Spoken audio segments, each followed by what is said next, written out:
Hello friends, welcome back to my channel. आज हम solve करने वाले हैं UP triple SC PET exam 2021 का सेकंड मीटिंग में जो एग्ज़ाम हुआ था उसकी आंसर की। तो चलिए देख लेते हैं। पहला जो क्वेश्चन है हमारा, वो क्वेश्चन है खजुराहो मंदिर कहाँ पर स्थित है। तो आप लोग सभी लोगों को पता होगा, वो मंदिर स्थित है हमारा मध्य प्रदेश एमपी में। उसके बाद हम बात कर लेते हैं कि त्वचा की जो ऊपरी परत होती है उसे क्या कहते हैं।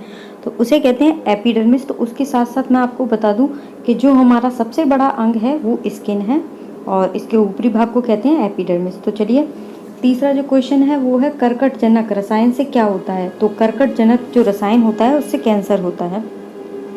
उसके बाद देख लेते हैं नेक्स्ट क्वेश्चन है हमारा, इंडिका किसकी पुस्तक है। तो ये भी आप सभी लोगों को पता होगा, मेगास्थनीज की है जो हमारी पुस्तक है इंडिका। उसके बाद बात कर लेते हैं अगले क्वेश्चन की। अगला क्वेश्चन है पूर्ण स्वराज की मांग किस अधिवेशन में की गई। तो ये अधिवेशन का नाम था लाहौर अधिवेशन और किस सन में की गई, तो 1929 ईस्वी में। उसके बाद तमिलनाडु 2021 में जो पार्टी बनी है, जिसकी सरकार बनी है, उसका नाम क्या है। तो उसका नाम है AIADMK। तो इसका फुल फॉर्म क्या है वो भी मैं आपको बता देती हूँ। इसका फुल फॉर्म है ऑल इंडिया अन्ना द्रविड़ मुनेत्र कजगम। उसके बाद हम बात कर लेते हैं भिलाई इस्पात संयंत्र लौह अयस्क स्रोत है।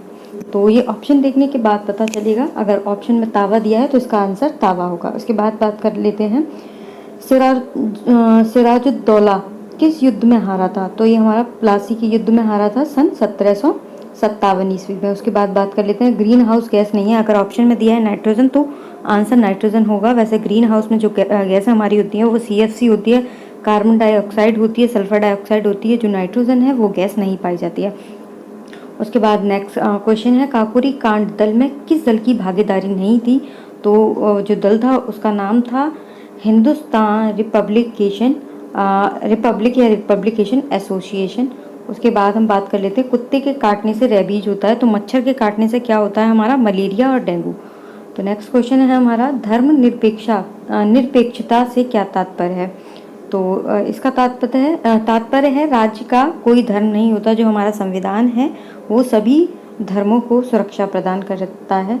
नेक्स्ट क्वेश्चन है महात्मा गांधी के खिलाफत आंदोलन का विरोध किसने किया। तो उसका भी हमें ऑप्शन हमारे पास नहीं था, तो ऑप्शन देखने के बाद ही पता चलेगा। टोक्यो ओलंपिक का ध्वज वाहक कौन था। तो वो हमारा था मरियप्पम थंगाबेलु। ठीक है। इसके बाद हम बात कर लेते हैं थर्ड ड्रैगन किस कंट्री को कहते हैं। तो हमारा थर्ड ड्रैगन कहते हैं भूटान को। ये भी आप सभी लोग जानते होंगे। उसके फ्लैग पर भी ड्रैगन बना होता है। तो उसके बाद है जेलेप्ला दर्रा कहाँ स्थित है। तो ये हमारा कहाँ पर है, ये हमारा सिक्किम में स्थित है। उसके बाद बात कर लेते हैं अगले क्वेश्चन की, वो है सबसे मजबूत पासपोर्ट कहाँ का है। तो सबसे जो मजबूत पासपोर्ट है हमारा वो है जापान देश का। उसके बाद चलिए जो हमारा नेक्स्ट क्वेश्चन है उसकी तरफ बढ़ लेते हैं। तो क्वेश्चन है हमारा अनुच्छेद 40 किससे संबंधित है। तो ये भी आपको पता होगा, ये पंचायती राज से संबंधित है। पंचायती राज व्यवस्था होती है उससे संबंधित है। अगला क्वेश्चन है हमारा हमें आर्थिक न्याय मिलना चाहिए संबंधित है। अगर क्वेश्चन में प्रस्तावना दिया है तो आंसर का प्रस्तावना होगा। अगर नहीं दे रखा है तो आंसर में, तो इनमें से कोई नहीं इसका आंसर होगा। उसके बाद बात कर लेते हैं हम अगले क्वेश्चन की।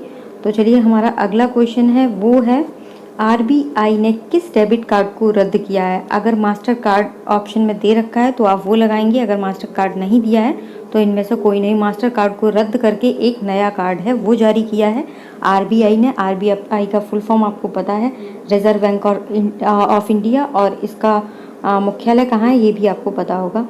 अगला क्वेश्चन है हमारा राष्ट्रीय आय की गणना कौन करता है। तो राष्ट्रीय आय की गणना करता है हमारा NSO। इसका फुल फॉर्म है नेशनल स्टैटिस्टिक्स ऑफिस, राष्ट्रीय सांख्यिकी कार्यालय। उसके बाद हमारा अगला क्वेश्चन है आर्थिक सुधार 1991 में प्रधानमंत्री कौन था। तो इस दौरान हमारे प्रधानमंत्री थे PV नरसिम्हा राव। तो अगला क्वेश्चन हमारा अंतर्राष्ट्रीय न्यायालय का ऑफिस कहाँ है। तो ये हमारा है नीदरलैंड में। और नीदरलैंड में किस जगह है, तो नीदरलैंड में ये है हमारा द हेग में। ठीक है, तो ये क्वेश्चन भी हो गया। उसके बाद अगले क्वेश्चन की तरफ चलते हैं ग्राम पंचायत किस अनुसूची में आता है। तो ये हमारा 11वीं अनुसूची में आता है। और किस संशोधन के तहत आता है, तो ये हमारा आता है 73वां 1992 संशोधन के तहत। और इसे जो लागू किया गया था 24 अप्रैल 1993 में लागू किया गया था और इसी दिन पंचायती राज दिवस भी बनाया जाता है 24 अप्रैल को, ये आपको पता होगा। उसके बाद क्वेश्चन था हमारा साइंस से कि प्रतिरोध का एसआई पद्धति में मात्रक क्या होता है। तो प्रतिरोध का एसआई पद्धति में मात्रक है वो ओम होता है। उसके बाद पूछा था नींबू में के रस में कौन सा एसिड पाया जाता है। तो सिट्रिक एसिड पाया जाता है। और इसमें कौन सी विटामिन पाई जाती है। तो विटामिन आपकी सी पाई जाती है, ये आपको पता होगा। सभी खट्टे फलों में विटामिन सी पाई जाती है। उसके बाद था क्वेश्चन सर्किट में धारा कैसे प्रवाहित की जाती है। तो आप सभी को पता है सर्किट में धारा प्रवाहित करने के लिए आपको स्विच को ऑन करना होगा, तो सभी लोग जानते हैं, तभी धारा प्रवाहित होगी। और इसके साथ साथ पोटेंशियल डिफरेंट की भी ज़रूरत होती है सर्किट में धारा को प्रवाहित करने के लिए। अगला क्वेश्चन है हमारा जम्मू कश्मीर में कौन सा फायरिंग रेंज अभिनेत्री के नाम पर बनाया गया है। तो ये हमारा बनाया गया है विद्या बालन अभिनेत्री हैं उनके नाम पर। उसके बाद विश्व एड्स दिवस, तो ये 1 दिसंबर अगर ये पूछा गया था। तो उसके बाद पूछा था श्वेत क्रांति का जनक कौन था। तो था बर्गिच कुरियन। सो फ्रेंड्स, कैसा लगा आपको हमारा वीडियो। अगर अच्छा लगा हो तो प्लीज़ मेरे चैनल को सब्सक्राइब करें और मुझे कमेंट बॉक्स में बताएं ताकि हम आगे की आंसर की है वो भी सॉल्व करके आपके लिए अपलोड कर सकें।